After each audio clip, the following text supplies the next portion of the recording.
السلام علیکم ورحمۃ اللہ وبرکاتہ. بسم اللہ الرحمن الرحیم. Gold mine social network میں آپ سب کو خوش آمدید. ویڈیو کو لائک کیجیے، سبسکرائب کیجیے، شیئر کیجیے اور کمنٹ باکس میں کمنٹ کیجیے. اللہ رب العزت نے ایسی فضیلت عطا فرمائی. چنانچہ کنز المال میں ہے کہ اذا کان اول لیلۃ من شہر رمضان صفدت الشیاطین ومردت الجن، کہ جب رمضان کی پہلی رات آتی ہے تو شیاطین، سرکش جن، ان کو قید کر دیا جاتا ہے، باندھ دیا جاتا ہے. خبردار، میرے پیارے حبیب صلی اللہ علیہ وسلم کے امتیوں کے روزوں کو تم خراب نہ کر سکو تو شیاطین کو باندھ دیا جاتا ہے. وغلقت ابواب النار فلم یفتح منها باب،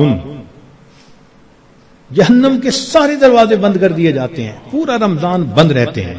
وفتحت ابواب الجنت فلم یغلق منها باب، اور جنت کے سارے دروازے کھول دیے جاتے ہیں اور ان دروازوں کو پورا مہینہ بند نہیں کیا جاتا.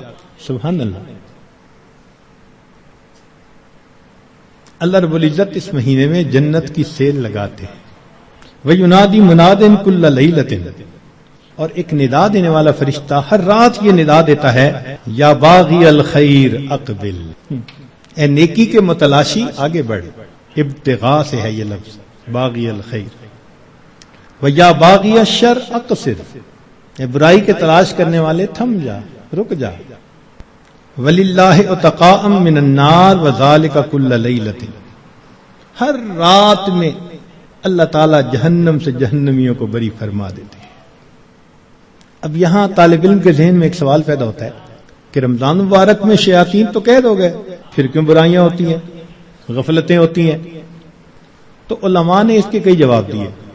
ایک جواب تو انہوں نے دیا، بھئی بڑے شیاطین تو قید ہو گئے، اب چھوٹے شتونگڑے بھی تو ہیں، اور ہم اتنے غافل کہ شتونگڑے ہی کام دکھا جاتے ہیں.